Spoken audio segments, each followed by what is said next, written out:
तो फल हमेशा कर्ता को ही मिलेगा। जिसने गलती की थी दंड तो उसी को मिलेगा, ये तो स्पष्ट है, सब जानते हैं और सब समझते भी हैं, स्वीकार भी करते हैं। परीक्षा आप देवें, नंबर किसी और को देवें, चलेगा? देखो मना कर रहे हैं, नहीं चलेगा। जो परीक्षा देगा उसको नंबर मिलना चाहिए, यही तो न्याय है। जो कर्म करेगा उसको फल मिलना चाहिए। परंतु संसार में कई बार हम ऐसा देखते हैं, कर्म तो कोई और करता है और उसका दुख कोई और भोगता है, तब वहां समस्या पैदा होती है।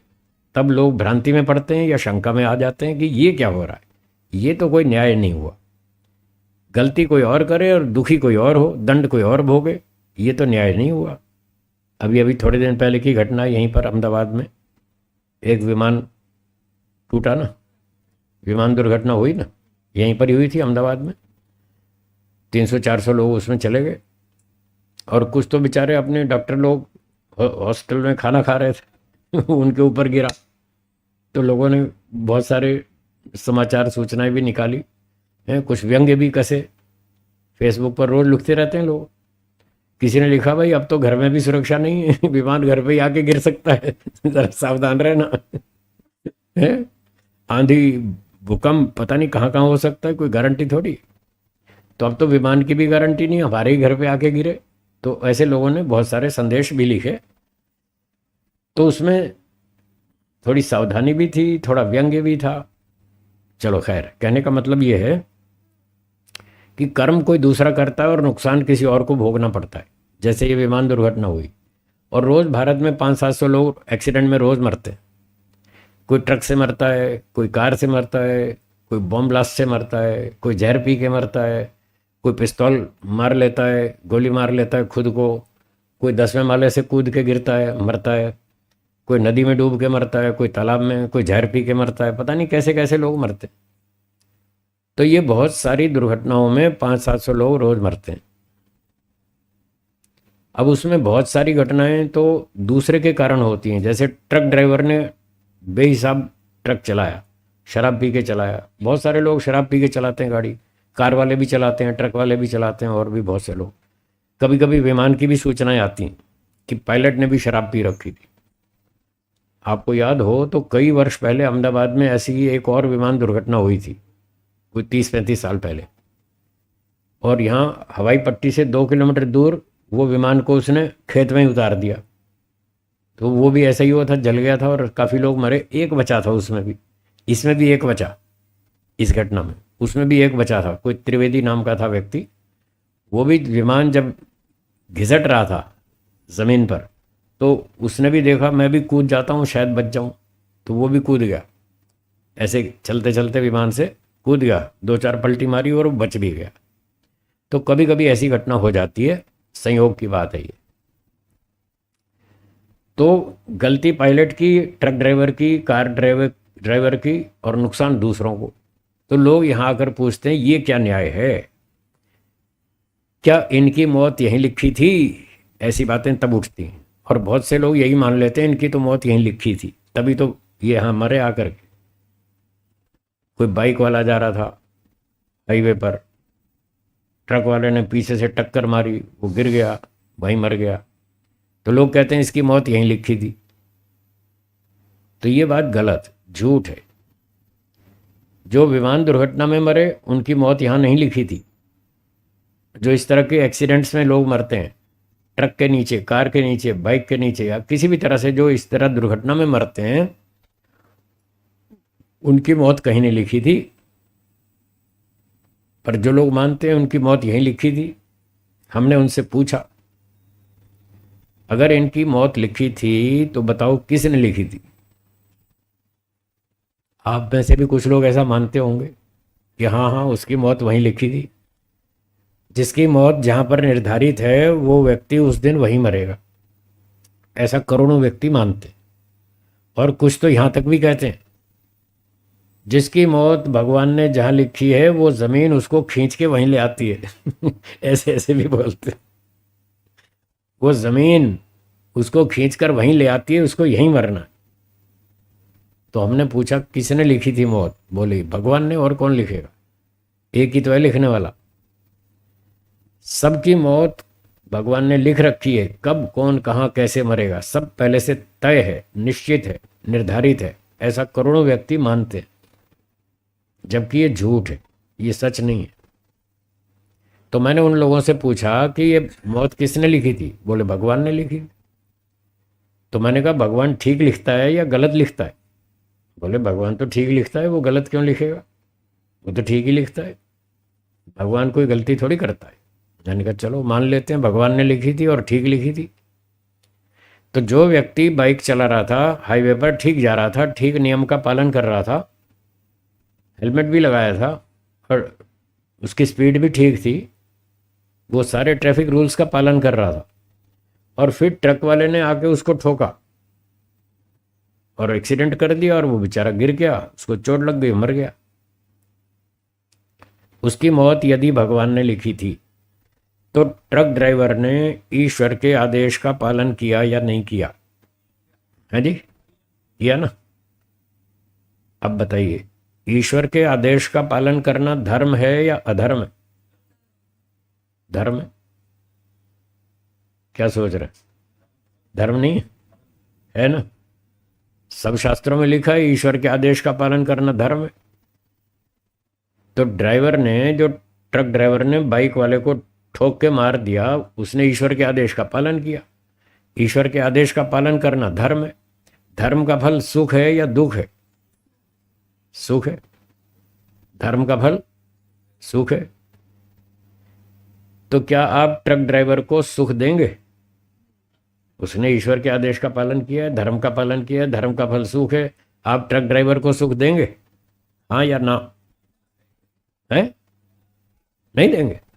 क्यों? अब तो आप सब छोड़ के भाग गए मैदान। अभी तो कह रहे थे धर्म का फल सुख है और ईश्वर के आदेश का पालन करना धर्म है, और अभी आप कह रहे थे वो भगवान ने मौत लिखी थी तो उसने ईश्वर के आदेश का पालन किया तो उसको इनाम दो। फिर आप इनाम क्यों नहीं दे रहे? फिर या तो आपकी बात गलत है या वो गलत है।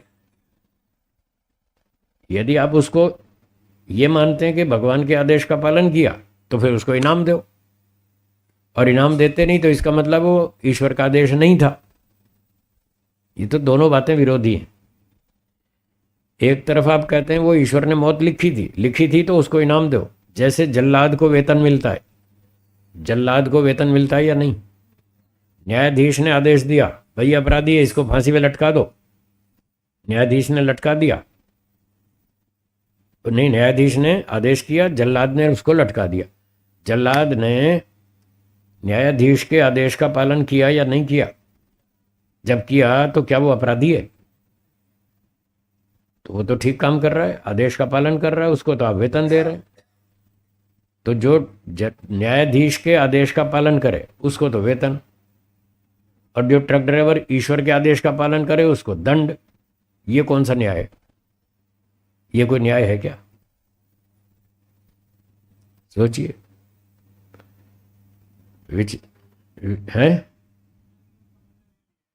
पिछले जन्म का? किसने? ड्राइवर को पता था इसने मेरे साथ पिछले जन्म में क्या किया? ड्राइवर को पता था, और पिछले जन्म का बदला लेने का उसको अधिकार है? हाँ या ना? नहीं है ना। उसको पता है कि इसने मेरे साथ पिछले जन्म में क्या किया, मैं अपने कर्म का बदला ले लूं। ना तो उसका कर्म का पता, और ना उसको अधिकार कि मैं इससे बदला ले लूं। बदला लेने का अधिकार भी नहीं है। वो तो न्यायाधीश को अधिकार है, वो दंड दे सकता है। हर आदमी को दंड देने का अधिकार नहीं है। न्यायाधीश को अधिकार है, ईश्वर को है, माता पिता को है, टीचर को है, पंचायत को है, उनको अधिकार है दंड देने का। हर एक आदमी को नहीं है अधिकार। तो ट्रक ड्राइवर को ना तो अधिकार है फल देने का, ना उसको पता है कि मैं किस कर्म का फल दे रहा हूं। जब उसको कर्म का ही पता नहीं तो फल का निर्णय कैसे करेगा? कितना फल दूं? 2 हड्डी तोड़ूं, 3 हड्डी तोड़ूं, 5 हड्डी तोड़ूं या पूरी जान ले लूं? कितना दंड दूं? वो कैसे डिसाइड करेगा? कोर्ट में न्यायाधीश पहले मुकदमा सुनते हैं, हाँ या ना। मुकदमा सुनते हैं, उसकी जानकारी करते हैं, किसने अपराध किया, कितना किया, कब किया, कैसे किया, उसका प्रमाण लाओ, एविडेंस लाओ। जब सारी बातें सिद्ध हो जाती हैं तभी तो वो नाप तोल कर दंड देते हैं ना, कि इतना अपराध है तो इतना दंड, अधिक अपराध है तो अधिक दंड, जितना अपराध है उतना दंड, नाप तोल कर दिया जाता है। और जो ट्रक वाला एक्सीडेंट है वो नाप तोल कर ठोका जाता है, इसकी 2 हड्डी तोड़ूं, इसकी 3 तोड़ूं, नाप तोल के दिया जाता है वहाँ। तो जो नाप तोल कर नहीं होता उसको एक्सीडेंट कहते हैं, वो कर्म फल नहीं है। क्या बोला? जो बिना माप तोल के होता है, जिसमें कोई नाप तोल नहीं होती, उसको एक्सीडेंट कहते हैं, वो कर्म का फल नहीं है। और जो कर्म का फल होता है वो नाप तोल कर होता है, उसको एक्सीडेंट नहीं कहते। कर्म फल को एक्सीडेंट नहीं कहते, एक्सीडेंट को कर्म फल नहीं कहते, दोनों में अंतर है। क्योंकि कर्म फल में नाप तोल होती है और एक्सीडेंट में कोई नाप तोल नहीं होती, एक मोटा सा अंतर है। तो ट्रक ड्राइवर ने जो बाइक वाले को चोट मारी वो नाप तोल के मारी थी, या ऐसे ही कुछ भी हो गया, तो फिर वो कर्मफल नहीं है। ऐसे ही विमान दुर्घटना में जो हुआ, कोई ट्रेन दुर्घटना हो, विमान दुर्घटना हो, स्कूटर की एक्सीडेंट हो, है, कोई भूकंप हो, कोई आंधी हो, तूफान हो, बाढ़ हो, भूकंप हो, कुछ भी हो, ये सारी दुर्घटनाएं हैं, इनको एक्सीडेंट कहते हैं। कुछ प्राकृतिक दुर्घटनाएं हैं, आंधी, तूफान, बाढ़, भूकंप, ये तो प्राकृतिक हैं, प्रकृति में होती रहती हैं। और मनुष्य की जो मानवकृत दुर्घटनाएं हैं वो विमान दुर्घटना है, रेल दुर्घटना है, ट्रक की दुर्घटना है, साइकिल दुर्घटना है, वो मानवकृत है, मनुष्यकृत है, वो भी दुर्घटना है, उसमें कोई नाप तोल तो है नहीं। और जो कुछ लोग गलती करते हैं आत्महत्या की, वो जहर पी के मर जाते हैं, कोई पिस्तौल चला लेता है अपने ऊपर, ये भी दुर्घटना है। ये कोई मौत को लिखी थोड़ी है, वो तो खुद गलती कर रहा है। भगवान ने थोड़ी कहा तू मर जा, भगवान ने तो जीने को बोला है। ईश्वर ने हमको जीने के लिए समय दिया है, 50, 60, 70, 80, 90 साल, 100 साल जियो, जीने के लिए भेजा है, मरने के लिए नहीं। जो लोग यहाँ समस्याओं से घबरा जाते हैं, उनको कोई समाधान नहीं सूझता, वो ऐसी गलती करते हैं। तो आत्महत्या करना भारी अपराध है। भारत के संविधान में भी अपराध है और ईश्वर के संविधान में भी अपराध है, दोनों जगह अपराध है। इसलिए आत्महत्या कभी नहीं करनी चाहिए, उसका फिर दंड मिलेगा। कोई व्यक्ति आत्महत्या करने में सफल हो गया, मर गया, तो भारत सरकार उसको पकड़ नहीं सकती, वो तो गया आज से ही, उसको भारत सरकार दंड नहीं दे पाएगी, लेकिन ईश्वर तो पकड़ लेगा, हाँ या ना। जो आत्महत्या करेगा ईश्वर तो फिर भी उसको पकड़ ही लेगा, तो ईश्वर उसको दंड देगा। तुमने आत्महत्या क्यों की? तुमको यहाँ मरने के लिए नहीं भेजा था, जीने के लिए भेजा था। तुम्हारी कोई समस्या है तो अपने भाई को बताओ, बहन को बताओ, माता पिता को बताओ, मित्रों को बताओ, किसी को बताओ, पुलिस को बताओ, सेना को बताओ, कोर्ट को बताओ, किसी को समस्या बताओ, आपका समाधान करेंगे। मरना कोई समाधान नहीं है, और ना कहीं लिखा है कि समस्या हो तो डूब मरो, ऐसा कोई समाधान नहीं है। और उससे कोई समस्या हल होती भी नहीं है, उल्टा और समस्या बढ़ती है।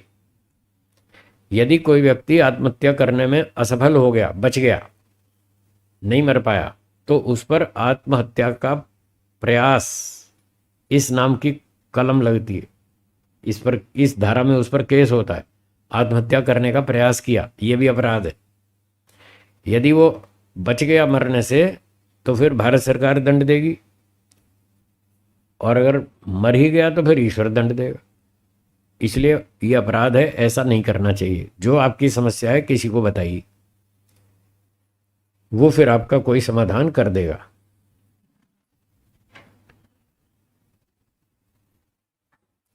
ठीक है। तो किसी ने पिस्तौल चलाई अपने ऊपर, ये कर्म है, और परिणाम क्या हुआ? वो मर गया। पिस्तौल चलाई, खोपड़ी फट गई, मर गया। जब व्यक्ति अपने शरीर पे क्रिया करता है, ध्यान से सुनिए, जब कोई व्यक्ति अपने शरीर पर क्रिया करता है तो उसकी जो प्रतिक्रिया होती है वो उसके कर्म का परिणाम भी है और फल भी है, वो दोनों हैं। और जब दूसरे पर क्रिया करता है, पिस्तौल चलाई दूसरे व्यक्ति पर, तो वो कर्म का परिणाम है। फल तो इसको मिला नहीं, फल तो इसको मिलेगा ना, कर्ता को। गोली जिसने चलाई फल तो उसको मिलेगा, और बेचारा मर गया दूसरा। गोली इसने चलाई, मर गया दूसरा। ट्रक चलाया ड्राइवर ने, मर गया बाइक वाला। तो ये तो दूसरे पे क्रिया हुई, दूसरे पे परिणाम हुआ। परिणाम खुद पर भी हो सकता है, दूसरे पर भी हो सकता है। जहां क्रिया करेंगे वहीं परिणाम होगा। तो स्वयं पर क्रिया की तो स्वयं पे परिणाम होगा, दूसरे पर क्रिया की तो दूसरे पर परिणाम होगा। लेकिन फल तो खुद को ही मिलेगा, कर्ता को ही मिलेगा, फल दूसरे को नहीं मिलेगा। और वो परिणाम वाली बात फिर दोहराता हूं, जब हम अपने ऊपर क्रिया करेंगे वो हमारा कर्म का परिणाम भी होगा और फल भी होगा, ऐसा शास्त्रों में लिखा है। जैसे योग दर्शन में लिखा है कि जो व्यक्ति व्यायाम करता है उसकी आयु बढ़ती है, बढ़ती है। आयुर्वेद में भी लिखा है, जो व्यायाम करता है, ब्रह्मचर्य का पालन करता है, संयम से खान पान करता है, दिनचर्या ठीक रखता है, यज्ञ करता है, संध्या करता है, उपासना करता है, परोपकार करता है, अच्छे काम करता है, दूसरों की मदद करता है, उसकी आयु बढ़ती है। वो प्रसन्नता है, उसकी प्रसन्नता बढ़ती है, आनंद बढ़ता है, उसकी आयु बढ़ती है, शरीर स्वस्थ रहता है, बलवान बनता है, बुद्धि बढ़ती है, सारे फायदे होते हैं। तो जो अपने साथ क्रिया कर रहा है, व्यायाम आदि करना, इससे उसकी आयु बढ़ रही है। और आयु को कर्म का फल बताया। योग दर्शन दूसरा चैप्टर 13वां सूत्र, उसमें आयु बढ़ना ये कर्मों का फल लिखा है। जाति आयु भोग 3 फल लिखे ना, तो आयु बढ़ रही है, ये फल है। तो जब अपने शरीर के साथ क्रिया कर रहा है तो वो परिणाम भी है और फल भी है, दोनों है। अपने साथ क्रिया करेंगे तो वो दोनों है, परिणाम भी और फल भी। और कोई जहर पी के मर गया तो जहर पिएगा तो वो शरीर मरेगा, वो परिणाम हो गया। और आयु खत्म हो गई, उसने अपना दंड भोगा, ये उसका फल भी है। आयु का घटना बढ़ना ये कर्म का फल है। तो इस तरह से जब अपने ऊपर क्रिया की जाएगी तो उससे जो भी प्रतिक्रिया होगी वो परिणाम भी है और फल भी है। और जब दूसरे पर क्रिया करेंगे तो वो परिणाम कहलाएगा, फल नहीं। तो ट्रक ड्राइवर ने बाइक वाले को मारा, ये परिणाम था। फिर अब वो पकड़ा जाएगा ड्राइवर, उस पर मुकदमा होगा, उसको दंड मिलेगा, ये होगा उसका फल। फल तो अभी बाद में मिलेगा उसको, पहले तो उसको मारा, ये परिणाम है। ऐसे ही प्लेन दुर्घटना, ट्रेन दुर्घटना, कोई भी दुर्घटना होती है उसमें जो जो दोषी होते हैं वो हैं कर्म करने वाले। सिग्नल मैन ने गलत सिग्नल दे दिया, एक पटरी पे 2 गाड़ियां छोड़ दी, एक इधर से आ रही है, एक उधर से आ रही है, एक ही पटरी पे सिग्नल मैन ने दोनों को छोड़ दिया, तो दोनों टकराएंगी। अब जिसकी गलती है वो उसका कर्म है। गलती तो सिग्नल मैन की है, उसने गलत सिग्नल दिया, ड्राइवर ने चला दिया। ड्राइवर का तो कोई दोष नहीं, उसको तो जैसा सिग्नल मिलेगा वैसे चलेगा। सिग्नल मैन ने गलती की, ड्राइवर ने उसका पालन किया और 2 ट्रेन सामने सामने टकरा गई, बहुत से लोग मर गए, कुछ घायल हो गए, कुछ ठीक ठाक बचे। तो ये जो दुर्घटना में वो लोग मारे गए, ये उनका कोई कर्मफल नहीं है। कर्म तो किया सिग्नल मैन ने, गलती उसकी थी और मारे गए ये लोग, ये उसके कर्म का परिणाम है। बोलिए, समझ में आया परिणाम? तो ऐसे संसार में बहुत सारी दुर्घटनाएं होती रहती हैं, उसमें कर्म कोई और करता है, परिणाम किसी और को भोगना पड़ता है। ऐसे ही विमान दुर्घटना हुई जो 300-400 लोग मारे गए, गलती किसी और की थी, मारे गए बेचारे कोई और, ये कर्म का परिणाम था। अब ये तो खोजने की बात है किसकी गलती थी, वो तो आगे रिसर्च करने पे पता चलेगा, वो अलग विषय है। पर जिसने गलती की वो था कर्ता और जो मारे गए वो था कर्म का परिणाम। ऐसे दुर्घटनाओं में सब जगह समझ लीजिएगा। तो ये अन्याय है। जो विमान यात्री मारे गए, जो बाइक वाला मारा गया ट्रक के नीचे, ये उसके साथ अन्याय है, ये कर्मफल नहीं है। जब कोई दुख बिना कर्म के भोगना पड़ता है, बिना अपराध के, बिना दोष के भोगना पड़ता है, उसको अन्याय कहते हैं। क्या कहते हैं? ये अन्याय है। क्या आप मानते हैं संसार में अन्याय होता है? होता है, थोड़ा या ज्यादा? एक के साथ होता है या सबके साथ? बस तो फिर चिल्लाते क्यों हैं, शिकायत क्यों करते? साहब बड़ा अन्याय हो गया। अरे वो तो होता ही, कौन सी नई बात है। रोज होता है, सबके साथ होता है। अन्याय ज्यादा होता है, न्याय कम होता है। इस संसार में अन्याय अधिक होता है और न्याय बहुत कम होता है। बोलिए।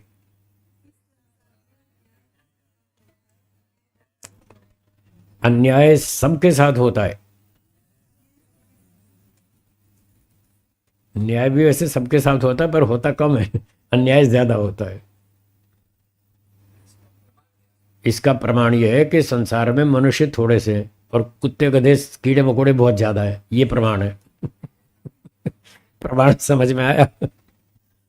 कुत्ते गधे सांप बिच्छू लाखों हैं, लाखों योनियां, और मनुष्य योनि एक। अच्छे कर्म करने से मनुष्य योनि मिलती है, बुरे कर्म करने से लाखों योनियां मिलती हैं। अब क्या मोटा मोटा हिसाब देखें तो न्याय एक होता है, अन्याय लाखों होते हैं। मान लो 84 लाख योनियां हैं, हाँ जी, बचपन से सुन रहे हैं हम भी आप भी। 84 लाख योनियां हैं।